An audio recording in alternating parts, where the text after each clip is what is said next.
Dark clouds gathered over the rugged plains of the Arizona Territory, casting long shadows across a solitary ranch. A lone horseman, broad-shouldered and stern-eyed, reined his steed to a halt at the rickety fence. He never expected his life would be changed by a desperate widow and her 2 frightened children.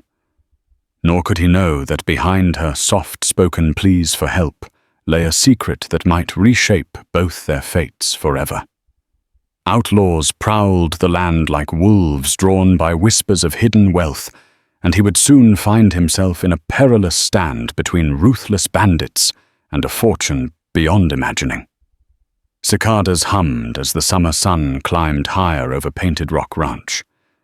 Everett Boone wiped sweat from his brow, surveying the dry gulch that split his land. His horse, a muscular buckskin named Buckshot, pawed the earth, eager to move. Miles away, the sounds of rowdy activity from the tiny frontier town of Sweetwater drifted through the still air. Everett had business in Sweetwater. He was short on supplies, and the area's water well had gone bone dry from the ongoing drought. He also intended to inquire about the rumored bandit raids. As an honest rancher, Everett was determined to keep his property safe from the same outlaws that prowled the territory. Pausing, Everett remembered the night he decided to settle here. After drifting from job to job, herding cattle from Texas to Kansas, breaking broncs in New Mexico, he stumbled on this little stretch of land in Arizona. It wasn't the prettiest, but it was cheap and it spoke to him. Something about the jagged rocks and scraggly mesquite trees reminded him that beauty could be found in unpolished places.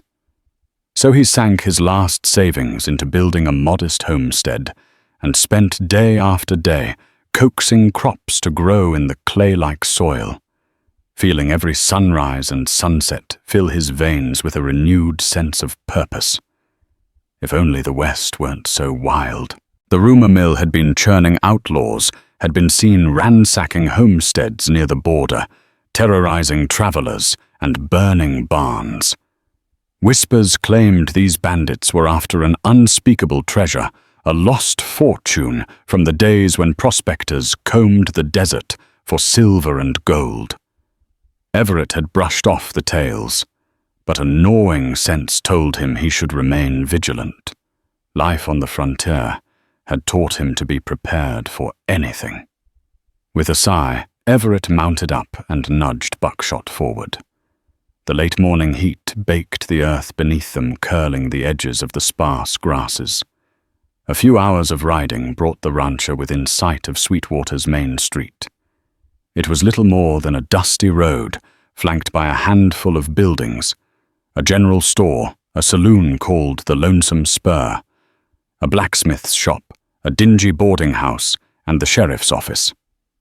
Despite the outward simplicity, Sweetwater bustled with life. Cowboys drifted in from distant ranches. Gamblers passed through seeking fortune, and occasional travelers headed to bigger towns like Tombstone or Tucson.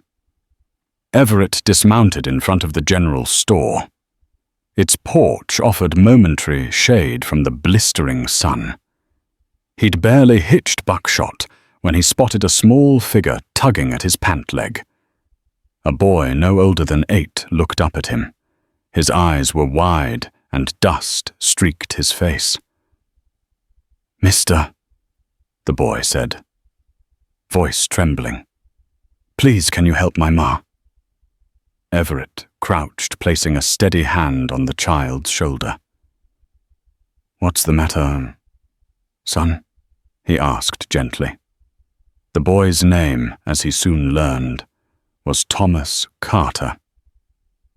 Thomas, tears welling in his eyes, explained that a group of men had chased his mother and sister. They were hiding in the alley by the blacksmith's shop, pinned behind crates. "Stay close," Everett said softly, setting aside the thought of purchasing supplies. With Thomas in tow, Everett hurried across the street toward the blacksmith's. He found a battered young woman, trembling, her dark hair matted with sweat. Her daughter, who looked around, 10, clung to her skirts, eyes darting nervously. The woman's lips were cracked from thirst, and her dress was torn. A bruise colored her cheek, an ugly purplish hue. "They took our wagon," she managed, in a ragged whisper. "We have nothing." Thomas ran to his mother, burying his face against her. The girl Abigail blinked back tears. Everett's heart twisted at the sight. He felt a surge of protectiveness. No woman and her children should be cornered by outlaws in broad daylight. Just then a pair of coarse-looking men rounded the corner, reeking of whiskey and arrogance. One wore a ragged leather vest and sporting a scruffy beard. The other had a cruel gleam in his eyes. They sized up Everett with the brazen confidence of men who thought themselves above the law. "Back away, friend," snarled the bearded man. "This here is none of your business. The lady owes us a debt." Everett's jaw tightened. "The only thing I see is you harassing a mother and her children," he said coolly. "I'll have to ask you to leave." A flicker of hesitation crossed the men's faces. Everett Boone was no stranger to confrontation.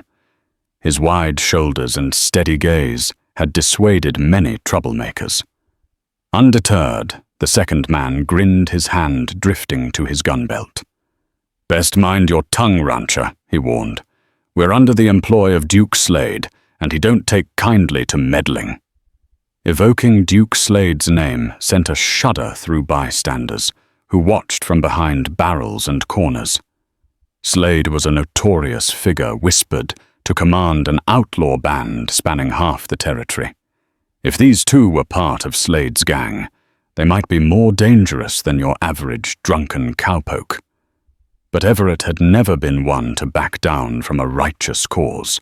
In one swift move, Everett stepped forward, gripping the leather-vested man's wrist before he could fully draw his revolver. He twisted sharply, forcing the gun to clatter to the ground, then delivered a firm right hook that knocked the man back onto the dusty street. The second outlaw hesitated, uncertain. Everett lowered his voice. "You want to reach for that gun? Because I promise you won't like what happens next." The man's eyes flickered from the rancher's calloused fists to the woman behind him. Clearly outmatched, the outlaw spat on the ground. "We ain't done," he muttered. Then, gathering his partner, they stalked away, hurling threats and curses under their breath. Onlookers gradually resumed their business, though a tense hush lingered. Everyone knew that trouble had just reared its head. Everett turned to the woman. "You all right, ma'am?" he asked. She swallowed hard, nodding though tears welled up. "Yes," she replied softly. "Thank you." Her voice carried a refined cadence that hinted at an upbringing quite different from the typical frontier woman. Her name was Clementine Carter. Everett offered Clementine a canteen of water from his saddlebag, which she accepted gratefully. As the children sipped, Everett asked how they'd come to be in such dire straits. Clementine explained they'd been traveling west to find distant relatives after her husband's death back in Kansas. But upon reaching Sweetwater, they ran out of money. That was when she and her children were cornered by men who claimed her late husband owed them. She had no idea who Duke Slade was, or why these outlaws insisted on collecting some debt. Fear radiated from her as she recounted the harrowing chase through the alley. Everett glanced around, noticing curious eyes. "Let's get you out of the sun," he said. He led them to the general store porch out of earshot of prying onlookers. Once there, he purchased a little bread and jerky, offering them to Clementine and her children. She thanked him with quiet gratitude. "I can't repay you," she admitted, shame tugging at her features. "Don't worry about that now," Everett replied gently. "I won't see a family in need turned away. My ranch is a few miles south. It's not much, but it's got a roof and enough food to go around. You're welcome to shelter there until you figure out your next step." Clementine hesitated, pride warring with desperation, but she saw the hope shining in Thomas and Abigail's eyes. She finally nodded. "Thank you, Mr. Boone," she said, softly. That day marked the first step on a path that would change all their lives. They rode out of Sweetwater as the sun dipped low, painting the sky in hues of pink and gold. A tension clung to the air, as if the desert itself braced for a storm yet to come. Later that evening, Clementine stood on the porch of Everett's modest ranch house. She watched her children devour the simple supper. Everett had prepared beans, cornbread, and salted pork. The rancher himself moved around the little kitchen with sure economical motions. He filled cups with well water, nodded politely whenever the children said thank you, and occasionally offered a tight smile of reassurance. He seemed used to solitude, but was doing his best to make them feel at ease. Inside the cramped sitting room, Clementine noticed an old newspaper clipping on a bookshelf.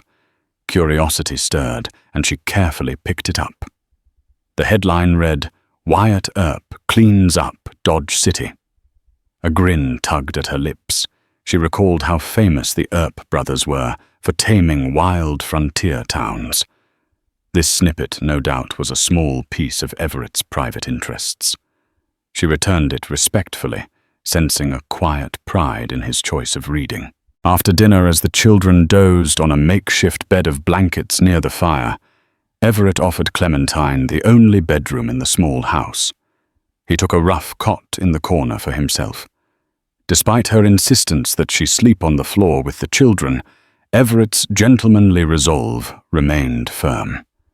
She surrendered exhausted. The night was still, aside from distant coyote howls. Clementine found herself replaying the day's events in her mind. She thought about the men who had attacked them. Her late husband, Robert Carter, had never hinted at any debts, let alone dealings that would lead outlaws to track his widow hundreds of miles away. Had he been keeping secrets? Anxiety roiled in her stomach.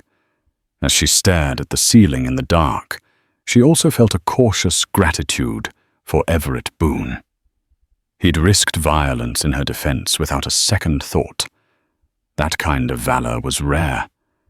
Yet there was a sadness in his eyes, a guardedness that suggested burdens from his past. Unbeknownst to them both, the day's scuffle in Sweetwater had reached the ears of Duke Slade. He was not a man to let any interference slide.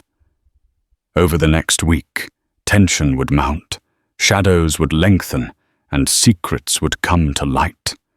Particularly a secret about Clementine Carter's lineage that threatened to embroil them all in a whirlwind of greed and danger. The unraveling of that mystery would test Everett's loyalty, Clementine's strength, and the bonds they were beginning to forge. The days at Painted Rock Ranch passed in relative peace for a short while. Everett taught Abigail and Thomas simple chores.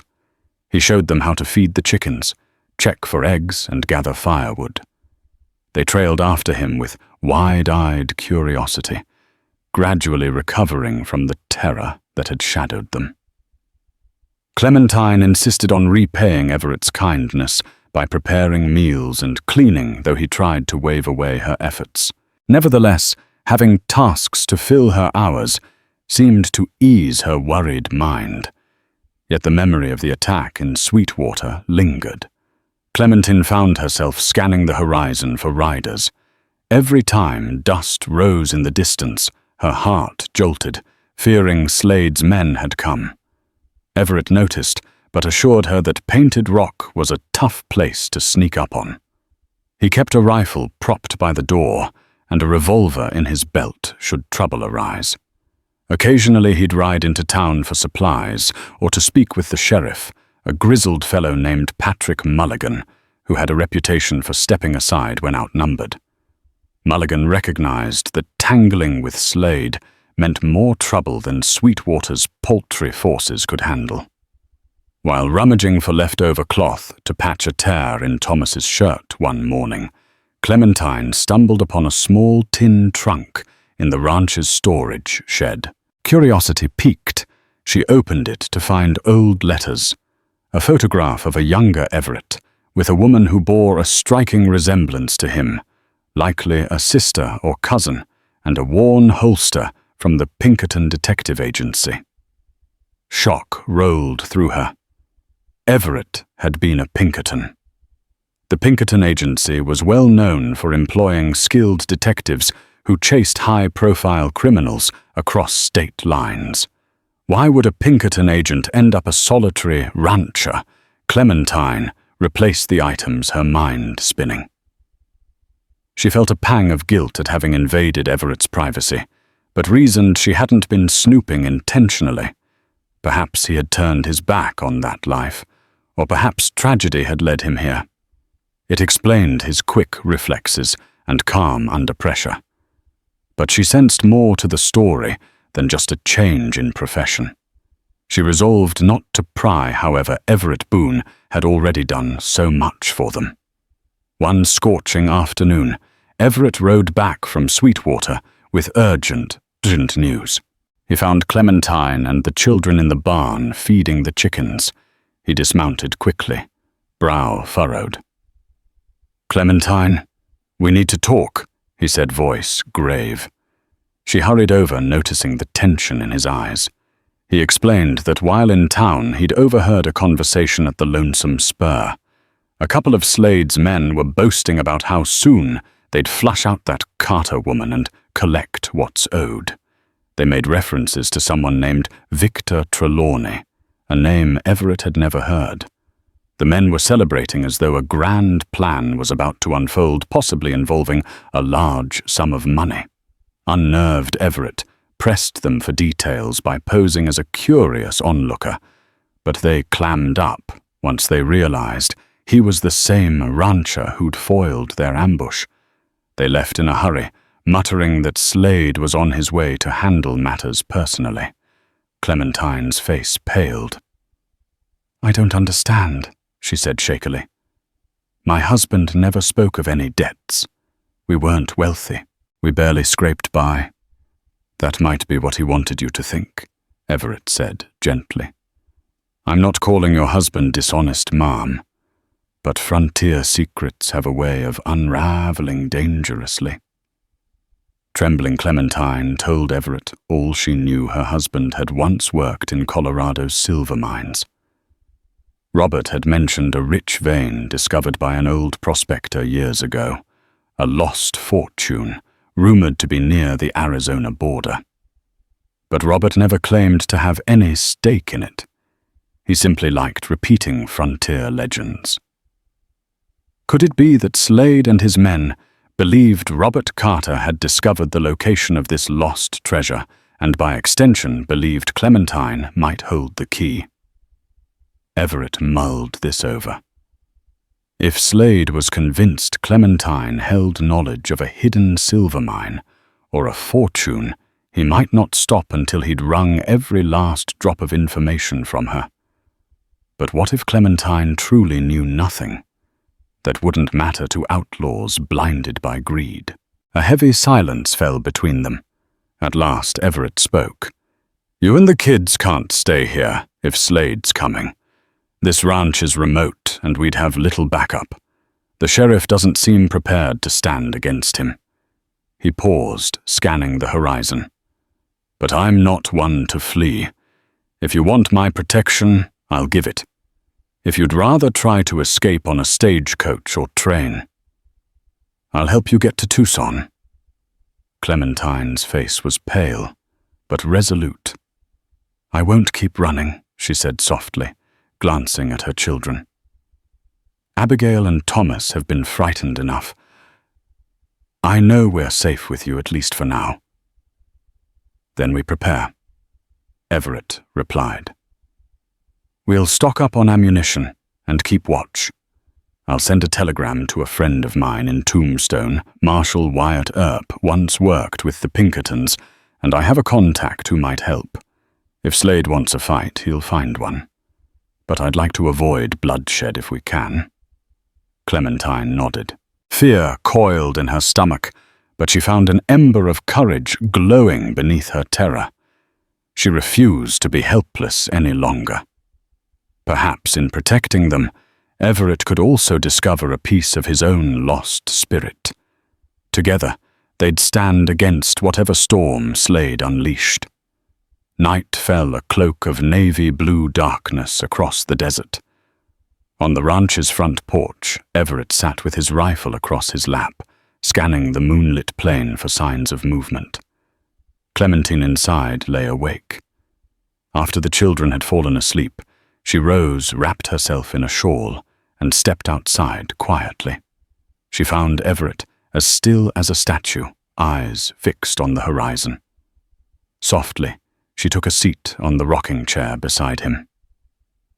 "Thank you," she murmured, voice hushed. "For everything." Everett exhaled tension unraveling slightly in her presence. He shrugged. "No need for thanks, ma'am," he said. "I'm just doing what's right." The silence that followed was comfortable. The chirping of crickets and the gentle rustle of the desert wind seemed to cradle them in an otherworldly hush. At length, Clementine confessed that she'd found the Pinkerton holster in the storage shed. A flicker of surprise crossed Everett's face, but he didn't accuse her of snooping. Instead, he lowered his gaze. "I used to hunt criminals," he admitted. "I was good at it. Too good. Somewhere along the way, I lost people I cared for. My sister was killed by a fugitive I'd been chasing. The guilt drove me to leave that life behind." Clementine placed a gentle hand on his arm. "I'm sorry," she whispered, heart aching for the pain etched into his words. "Your sister." He nodded, a faint tremor betraying his stoic demeanor. "We grew up in East Texas. Our folks died young. I raised her as best I could. She was sweet and bright. When she turned 15, I joined the Pinkertons for steady pay. But our fugitive sought revenge against me. He found her alone. I got there too late." He swallowed hard, voice thick. "I left the agency not long after. Came west to start over." Clementine's eyes brimmed with tears. She squeezed his arm lightly, offering solace. "You've saved me and my children," she said softly. "You're no longer too late." For a moment he said nothing. Then slowly he covered her hand with his. Under the sweeping canopy of stars they shared a fragile moment of closeness, born of sorrow and quiet empathy. Both had lost family. Both carried burdens. And in that stillness, a small current of warmth passed between them. A hope that perhaps the future might hold more than just fear and regret. Across the desert, in a sprawling encampment hidden among rocky outcrops, Duke Slade surveyed his domain. Tall and built like an iron statue, Slade had eyes of cold steel and a reputation for cruelty. Around him, dozens of hard-bitten outlaws lounged near campfires, cleaning their guns, drinking whiskey and swapping tales of robbery. Slade's second-in-command, a wiry man with a snake-like grin named Jasper Cole, approached spurs jingling. Boss Jasper said word is that Carter woman's holed up at Painted Rock Ranch with some big fella who broke Sam's nose in Sweetwater. Slade snorted. "So that rancher's playin' hero, huh?" He rolled up a tattered map, spread across a makeshift table. "We got word from Victor Trelawney that the widow's father was Silas Fontaine. You know that name?" Jasper shrugged. "He was a prospector and investor in them silver mines. Must have hit pay dirt." Slade chuckled darkly. According to Trelawney, Silas Fontaine found a mother lode bigger than any discovered in Colorado at the time, but old Silas died under mysterious circumstances. The location of that mine vanished. Some say it was stolen by Robert Carter. Slade nodded toward the flickering firelight. If Clementine Carter is Fontaine's only daughter, she might have the knowledge or the key to that fortune. We'll tear that ranch apart if we have to. I want that silver, and I want it soon. A hush settled in the camp. The men recognized that gleam in Slade's eyes, an unwavering greed that would drive him to unspeakable lengths. He'd raze Painted Rock Ranch to the ground if it meant claiming the rumored treasure. The desert night pressed in thick and foreboding as they plotted the next move in a high-stakes game that would soon erupt in violence. The following morning, Clementine awoke to find Everett saddling up Buckshot. He'd placed an old battered trunk onto the horse's flank, cinched tight with leather straps. Inside were supplies, some personal items, and a crucial piece of information he'd discovered among Clementine's husband's belongings. When I went to retrieve your things from the wagon that was left behind in Sweetwater, he explained I found this. He handed her a yellowed letter addressed to Robert Carter. Clementine's breath caught when she recognized her father's scrawled handwriting. Silas Fontaine had died before she turned 18, leaving her mother's side in Kansas to raise her alone.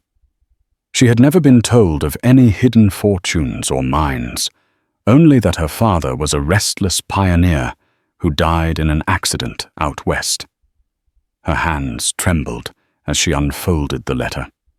It spoke vaguely of the vein and included a cryptic reference to the place where the painted rocks guard the gateway. It warned Robert to keep the location secret until he could secure a proper deed. Clementine's father had signed it, concluding with, "Give my love to Clementine." Tears pricked her eyes. I had no idea, she whispered, voice shaking. He left Kansas when I was just a child, always claiming he was searching for something big. I never heard from him again. She realized that her father's death might not have been an accident. It could have been murder by treasure-hungry criminals. The knowledge weighed heavily on her heart. Everett squeezed her shoulder reassuringly. Slade must have gotten wind that your father found a massive silver lode, and he thinks you or your late husband know its whereabouts. That letter might be the key. We have to keep it safe. Clementine nodded, steeling herself. What do we do now? I need to ride to Tombstone. Everett explained. I have an old contact there, Harvey Jacobs, who once worked under Wyatt Earp's direction. He's got connections with the marshals. If we can get legal protection or official backing, it might deter Slade. You and the children should stay here with old Ned, the ranch hand I've hired for the next few weeks. He's no Pinkerton, but he's loyal and a good shot. Board up the windows, stay armed, and keep a low profile. Clementine's heart hammered at the thought of Everett riding into potential danger alone, but she recognized that he was right. They needed allies, and she had no desire to see him confront Slade's entire gang without support. Be careful, she implored, glancing at him with gratitude and concern. We need you. He offered a small, lopsided grin. Don't worry about me, he said, adjusting his hat. I'll bring help. Meanwhile, keep that letter hidden. Lock it in my trunk if you must. With that, he mounted. Buckshot nodded a farewell and spurred his horse toward the horizon. Clementine watched him go, a flurry of emotions battling in her chest. Fear, hope, admiration, and a growing attachment she dared not name. Everett's journey to Tombstone took 2 days across rugged terrain. He camped under the open sky, keeping his rifle close. The vast emptiness reminded him of his drifting days, long rides, uncertain destinations haunted by regrets. But now he had a purpose, a cause that went beyond his own guilt. It stirred something like redemption within him. The memory of Clementine's soft words and the trust shining in her eyes spurred him onward. Tombstone was larger and rowdier than Sweetwater. Its streets bustled with prospectors, drifters, gamblers, and entrepreneurs. The clinking of spurs and the piano tunes from saloon doors reverberated through the dusty air. Everett stabled Buckshot at a local livery and headed straight for the marshal's office, a modest building near the center of town. He found Harvey Jacobs inside a stout man with graying hair and a handshake like a bear trap. They'd worked together briefly on a train robbery case when Everett was still a Pinkerton.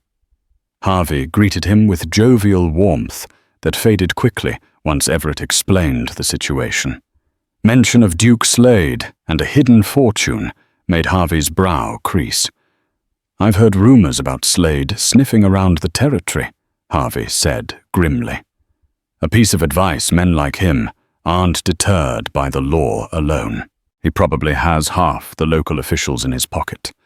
Even if we got a deputy or two out to your ranch, Slade's got enough guns to overrun it. And if your lady friend truly has a claim to a silver lode, that'll make him unstoppable if he gets his hands on it." Everett's jaw tightened. "We need more than a couple of badges, Harvey. We need a plan. If Clementine truly inherited that claim, we can try to file her stake legally, but we'll need hard proof. And we need to flush Slade out without letting him run roughshod over the ranch." Harvey stroked his stubble. "I'll see if I can round up a few trustworthy men. There's an old partner of Wyatt Earp's named Sherman Klein who might help. He's been itching to settle a score with Slade for some time now. But I can't promise you a small army. Tombstone's resource-strapped." "That's more than I have now," Everett replied. "Get who you can. We'll meet on the road halfway to Painted Rock in 2 days." Harvey nodded. "You sure about this, Everett? You want to stake your own life and property on protecting that family. I couldn't live with myself if I turned my back on them." Besides, Everett added softly the memory of Clementine's haunted eyes flickering in his mind. "I've got something worth fighting for now." Harvey clasped his hand. "All right, partner. Let's do it." Back at Painted Rock Ranch, unease grew with each passing hour. Clementine worked alongside Old Ned, a grizzled ranch hand with a limp but sharp instincts. They boarded windows, stacked hay bales as barricades, and kept a loaded shotgun near the door. Thomas and Abigail tried to help, but fear shimmered in their eyes. Clementine comforted them with stories of better days, recalling faint memories of a loving father who soared on dreams of striking silver. She withheld her own terror as best she could. One afternoon, Abigail darted into the house, breathless. Ma riders, 2 of them, coming up the hill. Clementine's blood turned to ice. She and Old Ned peered from a front window. 2 figures on horseback approached slowly. One waved a white handkerchief in mock diplomacy. They reined in near the porch. Clementine recognized them, Duke Slade's men from Sweetwater, the same who threatened her. The man with the scruffy beard spat on the ground. "Afternoon, ma'am," he called. "We heard your friend left you all alone. Didn't want you to feel lonely, so we decided to drop by." Old Ned cocked the shotgun. "If you've come to cause trouble, you'll get more than a warm welcome," he growled. The outlaw smirked. "We just want the widow to come out and have a little chat." His partner snickered, resting a hand on his revolver. Clementine forced herself to stand tall on the porch, shotgun in her hands. "There's nothing to discuss," she declared, trying to keep her voice steady. "I have no knowledge of any fortune." The men exchanged amused glances. "That so well, see. Mr. Slade ain't convinced. He figures you got something. Maybe a map, a letter, some clue from your dear old daddy. We've come to collect it. Now. Clementine steadied the shotgun. Get off this property, she commanded, ignoring the tremor in her stomach. Or the next warning you hear will be gunfire. The outlaw's eyes narrowed. After a tense moment, the scruffy one spat again, hitting the dirt near her boot. Fine, he said softly. But you tell that rancher friend of yours that when Duke Slade comes, he'll come with everything he's got. No piece of paper is worth your life or your kids. But the boss wants it. You decide how this ends. They turned and rode away, leaving swirling dust in their wake. Clementine slumped against the post, her heart hammering. Old Ned rested a reassuring hand on her shoulder. We'll hold, miss. I promise. Clementine nodded her resolve, hardening. If Slade was so bent on obtaining a map or letter, then her father must have truly uncovered something monumental. The question was whether that fortune would bring ruin or salvation. Meanwhile, Everett had gathered 6 men, including Harvey Jacobs and Sherman Klein, along a dusty stretch of road. Sherman, tall with a scar across his cheek, had personal reasons for wanting Slade behind bars. Slade killed Sherman's nephew over a gambling dispute years back. Their plan was to approach Painted Rock Ranch, fortify the position, and hopefully force a confrontation on their terms. They set out at dawn, riding hard across the desert. By noon the following day, Painted Rock's rugged silhouette appeared in the distance. Smoke curled from the chimney, a sign that someone was alive and cooking. Everett's pulse quickened with relief. He prayed Clementine and the children were safe. As they drew closer, Old Ned appeared atop a rise, aiming a rifle until he recognized Everett's face. He let out a loud whoop. Soon Clementine rushed out, her children trailing behind. The waves of relief that washed over her face brought a knot of gratitude to Everett's chest. They quickly fell into strategizing. Sherman Klein scouted the perimeter, noting vantage points and approaches. Harvey and the other men set up a defensive ring of barricades. Everett went over the letter from Silas Fontaine, with Clementine searching for any final clues. The place where the painted rocks guard the gateway, she read quietly. Then her eyes lit up. Painted Rock Ranch was named for the strange red and yellow rock formations in the canyon just north of here. My father must have known of this place. Did he name the ranch? Everett frowned. I assumed the property was always called Painted Rock, never questioned it. Could be a coincidence. But a part of him wondered if this ranch was indeed near the legendary mine site. If that was true, Slade's bandits might tear the land apart. They had to be ready. They posted lookouts and waited. Days stretched, hot and tense. Then just when the midday sun scorched overhead, a scout cried out. "Riders!" The group scrambled. In the distance, a dark line of horsemen advanced steadily toward the ranch. Dust plumed behind them like a storm cloud. At the head of the formation, looming in black attire, was Duke Slade himself. Slade halted his company just outside rifle range.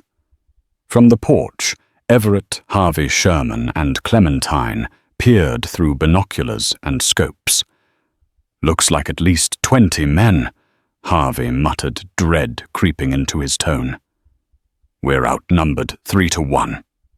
Sherman spat. "I've seen worse. We got the advantage of cover. They charge, they'll face a hail of bullets." Everett scanned the ranks. Slade sat astride a powerful stallion, a menacing grin on his face.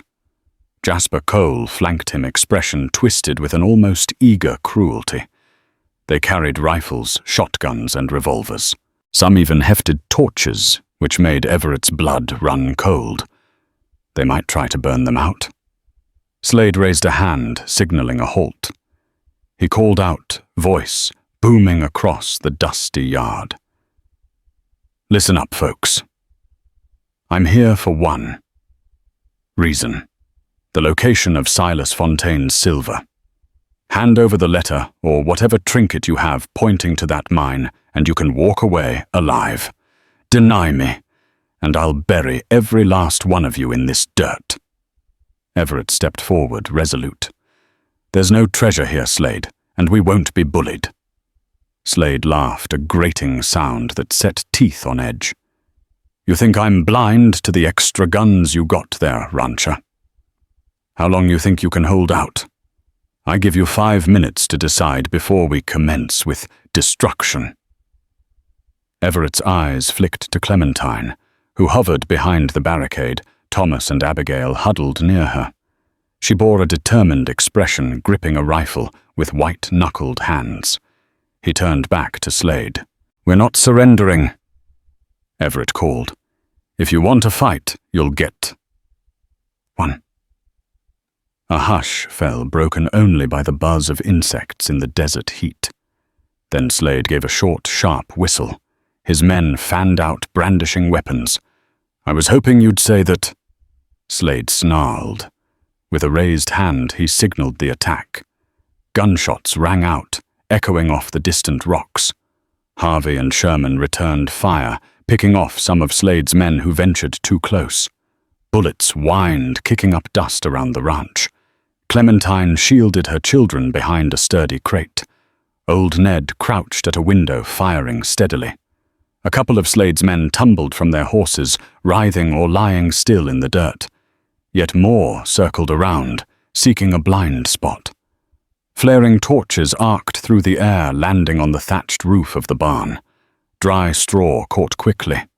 Flames roared, sending black smoke billowing. The horses inside whinnied in terror, cursing. Everett dashed from cover, ignoring the hail of gunfire. He flung open the barn doors, slapping the horses to drive them out. He managed to save a few, but the inferno was spreading fast. Above the roaring flames, Slade's laughter echoed. Despite their smaller numbers, the defenders put up a fierce resistance. Harvey nailed 3 outlaws in quick succession. Sherman's rifle barked, forcing Slade's men to take cover behind the corral. Everett, singed by the barn's flames, ducked behind a water trough to reload. Fear for Clementine gnawed at him, but she was holding steady. She'd fired at least one shot that dropped a bandit trying to circle the house. Hours seemed to pass in mere minutes, chaos swirling. Then Slade himself spurred his horse forward, a dark juggernaut barreling toward the ranch. Jasper Cole and a half-dozen others followed, rifles blazing. Bullets pummeled the wooden barricade's splintering timber. One of Harvey's men yelped and went down, clutching his side. The children shrieked, terror echoing in the smoky air. Everett roared, stepping out to intercept Slade. He fired his shotgun, striking one of Slade's flanks, who toppled from the saddle. Slade fired back, grazing Everett's shoulder. Pain seared through him, but adrenaline forced him onward. Sparks flew as bullets ricocheted off the iron fire poker leaning near the porch. The midday sun glinted off Slade's revolver as he leveled it at Everett. Suddenly, a rifle cracked from the side. Slade jerked his hat, flying off. Clementine stood there, her eyes blazing, having just fired. She missed Slade by mere inches, but she'd saved Everett from a killing shot. Slade snarled and wheeled his horse away, blood trickling down his temple from the graze. Fury lit Slade's features. "Burn the house," he ordered his men. Jasper Cole lobbed another torch. It struck the side of the ranch house, setting the porch ablaze. Smoke choked the defenders. The ranch teetered on the brink of collapse. Amid the pandemonium, Clementine realized she needed to protect the children from the encroaching flames. She motioned for them to crawl out the back window, old Ned guiding them. Sherman and Harvey laid down, suppressing fire, forcing Slade's men to duck.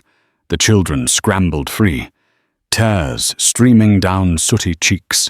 Clementine grabbed the letter from Silas Fontaine, shoving it into her pocket, determined to keep it safe. Suddenly, a figure vaulted over the half-collapsed fence, Jasper Cole brandishing a knife. He lunged at Clementine, eyes gleaming with malice. She shrank back, fumbling with her rifle. Cole batted it away and seized her wrist, twisting it viciously. She cried out in pain, dropping to her knees. He pinned her against the flaming porch, the heat singeing her hair. "You'll give me that letter," he hissed, pressing the knife to her throat. "Or I'll slit you open sweet as a hog." Her mind reeled. Thomas and Abigail screamed from the other side of the yard. Then, out of nowhere, Everett's voice roared. "Clementine!" She spotted him charging through the smoke-wounded shoulder. Be damned. He tackled Cole, sending them both tumbling across the porch. The outlaw thrashed and kicked, but Everett's raw fury fueled him. He landed a punishing blow to Cole's jaw, dislodging the knife. Blood spattered. Clementine crawled backward, heart hammering. However, in the midst of the struggle, Cole managed to draw a hidden derringer. He pointed it at Everett's chest. Time slowed. Clementine screamed. No, she grabbed a fallen pistol from the porch. Trembling, she fired. The bullet struck Cole in the side, knocking him off Everett. Cole's eyes widened, shock etched across his twisted face. He collapsed in a heap, breath gurgling. Seconds later, he was still. For a moment, all Clementine heard was her pounding heart. Then Everett was beside her, helping her to her feet. Ash rained down from the burning porch. She stared at the smoking gun in her hand, trembling with the realization that she'd taken a life to save Everett's. "Clementine," he whispered, pulling her into a brief embrace, the heat of the fire lapping at their backs. He could feel her trembling, but also sensed her resolve beneath the horror. Their moment of respite ended abruptly when a shout rang out behind them. Slade dismounted, advanced with a group of his men brandishing guns. They were cornered. Sherman Klein popped up from behind a smoldering wagon, hurling a stick of dynamite he'd procured from the ranch shed. Everett had kept some for blasting stubborn rocks. The explosive landed near Slade's group. They scattered in alarm. The blast shook the ground, sending dust and debris skyward. Several outlaws were thrown from their feet. In the chaos, Slade retreated behind a rock formation, cursing. Sherman's face glistened with sweat and soot, but he let out a triumphant whoop, reloading quickly. Fire consumed the barn and licked at the house. Painted Rock Ranch was being destroyed. Yet the defenders fought with desperation, refusing to relent. More of Slade's men lay wounded or dead in the dirt, while the rest scrambled for cover or retreated out of range. Even so, Slade's presence still loomed, orchestrating the attack. Clementine, breathing heavily, glanced at Everett. "We have to finish this," she said, tears streaking her sooty cheeks. She pulled out her father's letter. "He mentions a spot near Painted Rock Canyon. Maybe we can lure Slade away from the ranch. This is what he wants." Everett caught on. "You want to draw him to the canyon force, a showdown where we have the advantage of the natural rock walls." She nodded. "We can't let him keep terrorizing us. If we can just lead him into a narrow pass, we might corner him." Harvey overheard. "That's risky. He has more men." Sherman spat, wiping sweat from his brow. "I say let's do it. We can rig more dynamite in that canyon if we have to. Better than letting him pick us off here and burn the ranch down around us. Everett quickly formed the plan. He, Sherman Harvey, and the remaining defenders would mount up, pretending to flee with Clementine. They'd let Slade spot them heading into Painted Rock Canyon. Meanwhile, Old Ned would take the children to safety behind the eastern ridge. If everything worked, they'd trap Slade in the canyon's narrow throat. If it failed, they'd be out in the open, pinned down. But Painted Rock Ranch was already in flames. There was precious little left to defend. With hearts pounding, they gathered horses. Clementine rode with Everett, clinging tight. Sherman and Harvey escorted them. As soon as they left the cover of the yard, Slade's men fired a volley, but the group galloped away. A triumphant grin twisted Slade's mouth. "They're running for the canyon," he barked. After them, his men spurred their horses' adrenaline, fueled by the scent of victory. Painted Rock Canyon loomed, carved by centuries of wind and water. Towering red and yellow stone pillars flanked a winding path. Everett, leading the group, slowed. Sherman and Harvey hurried to set small charges of dynamite near boulders perched precariously above the canyon walls. They fumbled with the short fuses, positioning them carefully. Slade's posse thundered closer, the clamor of hooves echoing off stone. Halfway through the canyon, the defenders dismounted, taking positions behind outcroppings. Clementine crouched near Everett, her father's letter clutched in hand. Sweat dripped down her temple. This was the place Silas Fontaine had written about, a hidden gateway in the Painted Rocks. Could the legendary silver lode be somewhere in these cliffs? A pang of realization hit her if her father had truly discovered it. Perhaps it lay just beyond the next bend.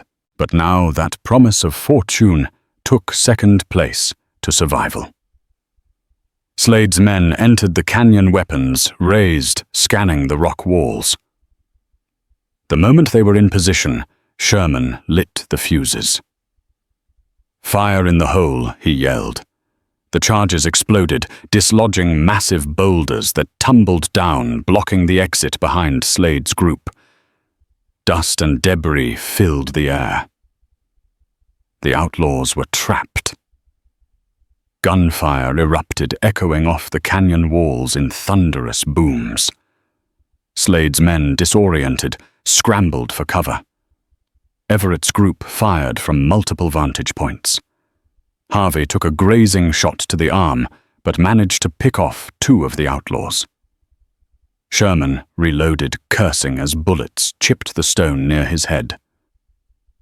Clementine steadied her rifle, fired at a bandit creeping along the canyon floor.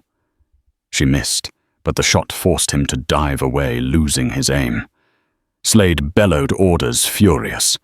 He managed to rally a few men, returning fire in relentless bursts. A bullet ricocheted, cutting a streak across Everett's cheek. He winced, but held firm. Another shot caught Sherman's leg. He collapsed with a grunt, but continued firing from the ground.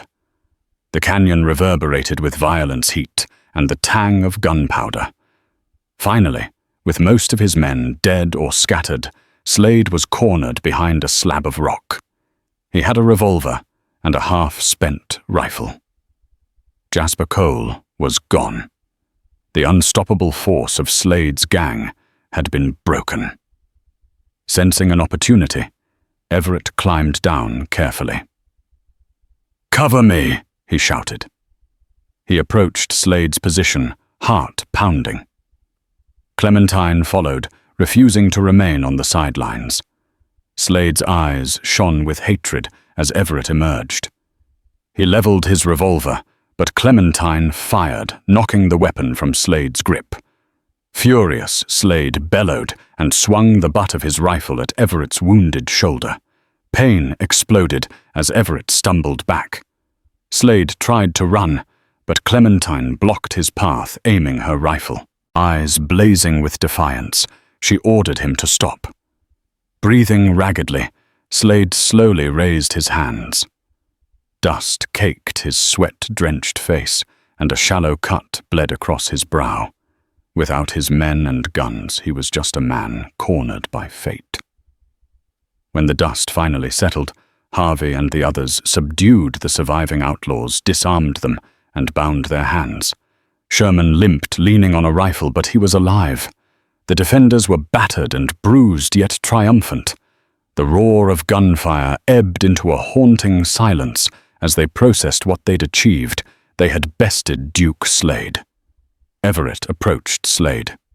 "You killed good men today," he said, grimly. "You threatened a woman and her children. You'll face justice for that." Slade spat malice, sparking in his glare. "Justice this territory belongs to men like me, Boone. You can kill me, but others will come for that silver."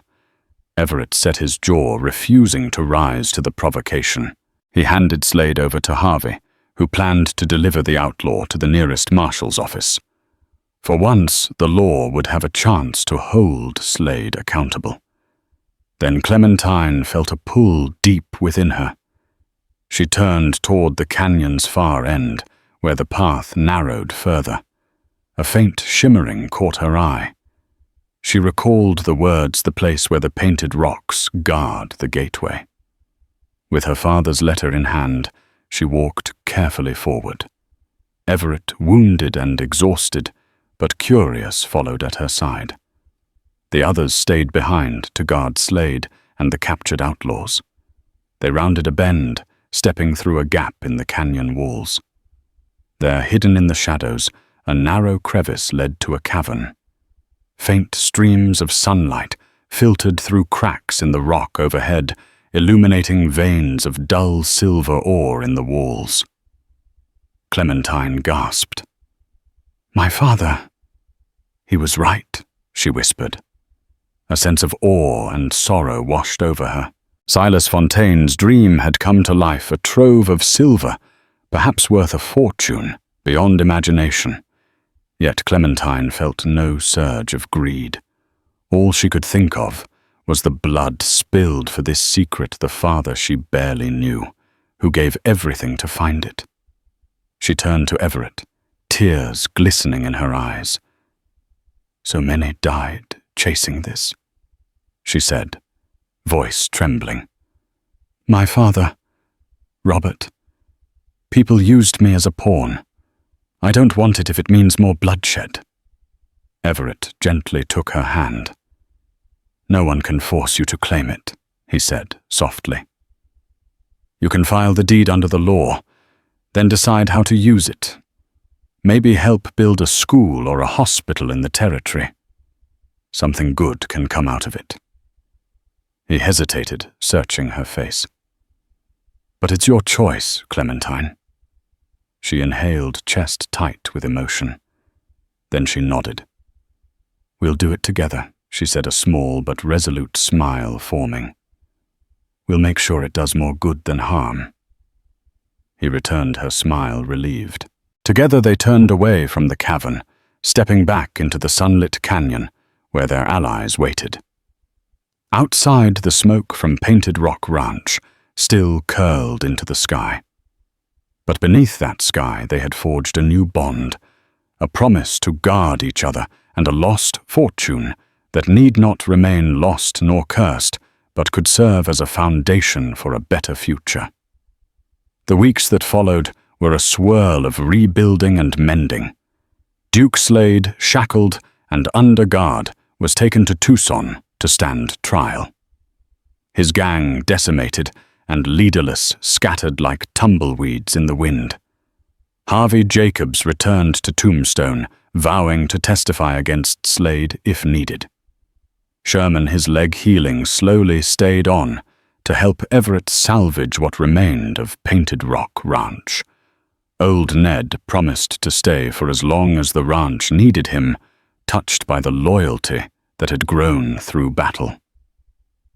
Clementine, meanwhile, wrestled with the complexities of her father's legacy. Filing the claim on the silver lode required navigating tricky legal waters, but with Everett by her side, she found the strength to face them. They traveled briefly to a territorial land office, presenting her father's letter as evidence. The clerks, initially skeptical, were swayed by the letter's authenticity and Clementine's resolute determination. A process was set in motion to officially register the Fontaine claim. If silver truly flowed in that hidden cavern, Clementine would become one of the wealthiest landowners in Arizona. But she was determined to ensure those riches wouldn't be tainted by further violence. During quiet nights, Clementine and Everett spoke of the future. She admitted she wanted to remain on Painted Rock Ranch to restore it and build something lasting in memory of her father's dream, and in memory of the life Robert Carter had always longed to give her. For Everett, the ranch had been a refuge from the ghosts of his Pinkerton past. Now it felt like a place he could share with someone he cared about deeply, a fresh start they both deserved. Thomas and Abigail slowly healed their laughter, returning as they helped Everett and Clementine around the ranch, feeding livestock, replanting the garden, learning to ride ponies. Though nightmares still stirred them each day, brought new strength. One evening after working on the burned-out ranch house, Everett stood beside Clementine on the porch. In the soft lantern light, he removed his hat, voice low. "You didn't just need saving. You reminded me what it means to fight for something good again." Clementine stepped closer, her eyes shining. "Whatever comes, I want to face it with you." Their hands found each other, and beneath the stars they shared a quiet, hopeful kiss. Painted Rock Ranch rose from its ashes. With funds from the Fontaine claim, Clementine restored the schoolhouse, supported families hurt by Slade's gang, and opened a clinic in her father's memory. Everett trained ranch hands in defense, ensuring they were never unprepared again. When Duke Slade was finally tried in Tucson, Clementine and Everett testified. Justice prevailed. Slade was sentenced to life in Yuma prison. As peace settled over the land, Clementine often sat with Everett on the porch, watching the moon rise over the painted rocks. "My father's dream brought pain," she whispered, "but look at what grew from it." Everett held her close. The fire burned away the past. What's left is what we choose to build. And what they built was more than a ranch. It was a home founded on healing, justice, and love. Dear listeners, thank you for joining us on this gritty, heartfelt journey into the wild frontier, where one rancher's unwavering courage saved a widow and her children from ruthless bandits, and together they unearthed a fortune lost to time. Yet the real treasure shone, not in silver veins, but in the bonds forged under gunfire, and the hope reborn from the ashes of Painted Rock Ranch. If this tale of danger, sacrifice, and redemption kept you on the edge of your seat, please show your support. Like this video, share it with friends who love an epic Western drama, and subscribe to this channel to hear more captivating stories of the human spirit triumphing against all odds. Your engagement helps us bring you even more adventures, and we can't wait to saddle up and ride again with you soon. Until next time, happy trails.